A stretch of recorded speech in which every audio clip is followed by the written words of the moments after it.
మన హిందూ సంప్రదాయంలో గ్రహాలకి పెద్ద పీట వేశారు. గ్రహాల స్థితి సరిగా లేని సమయాన్ని మూఢం అంటారు.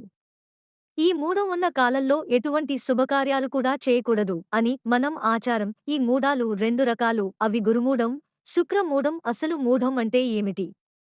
ఈ మూఢం ఉన్న సమయంలో అసలు శుభకార్యాలు ఎందుకు చేయకూడదు అనేది ఇప్పుడు ఈ వీడియోలో మనం తెలుసుకుందాం. మూఢం అంటే చీకటి అని అర్థం. మూఢం అన్ని గ్రహాలకు ఉన్నప్పటికీ శుక్రుడు మూఢవి మాత్రమే మానవులపై ప్రభావం చూపిస్తుంది. శుక్ర మూఢమి సమయంలో ప్రకృతి సంపద క్షీణిస్తుంది. సముద్రం ఆటుపోట్లకు లోనవుతుంది. శుక్రుడు సంసార జీవితానికి కారకుడు. జాతకంలో శుక్రుడు బలహీనంగా ఉంటే వాళ్ళ సంసార జీవితం సజావుగా సాగదు. నవగ్రహాలకి రాజు సూర్యుడు. నవగ్రహాలు భూమి కూడా ఒక గ్రహమే. ఈ నవగ్రహాలు సూర్యుడు చుట్టూ తిరుగుతాయి.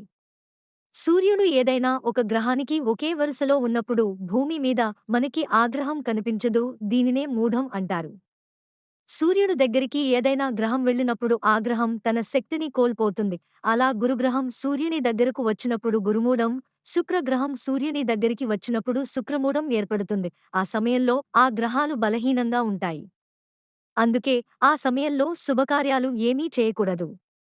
గురుమూఢం శుక్రమూఢం ఏ ఏ తేదీల్లో వచ్చిందో ఇప్పుడు మనం తెలుసుకుందాం. శుక్రమూఢమి ఏప్రిల్ 2024 27 నుంచి జూలై 11 వరకు ఉంటుంది. గురుమూఢమి మే 2024 7 నుంచి జూన్ నెల చివరి వరకు ఉంటుంది. మరల శుభ ముహూర్తాలు ఆగస్టు 8 నుంచి సెప్టెంబర్ 6 వరకు ఉన్నాయి. ఈ మూఢ కాలంలో చేయకూడని పనులు ఏంటో ఇప్పుడు తెలుసుకుందాం. ఈ సమయంలో వివాహాది శుభకార్యాలు జరుపకూడదు. లగ్నపత్రిక రాసుకోకూడదు. అసలు వివాహాది శుభకార్యాల గురించి చర్చించకూడదు.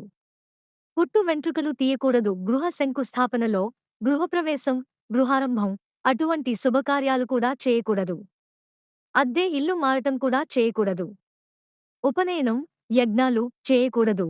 నూతన గృహం, నూతన వాహనాలు కొనకూడదు. విగ్రహ ప్రతిష్టలు, వేద విద్య ఆరంభం, నూతన వ్యాపారం ప్రారంభించడం అటువంటి పనులు చేయకూడదు.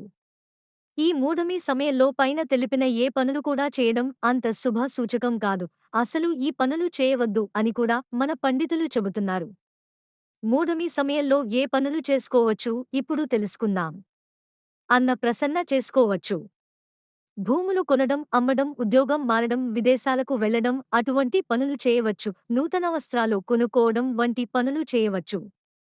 జాతకం రాయించుకోవడం, నవగ్రహ శాంతులు నామకరణం అటువంటి కార్యక్రమాలు గురుమూఢమి శుక్రమూఢమి అయినా సరే చేయవచ్చు.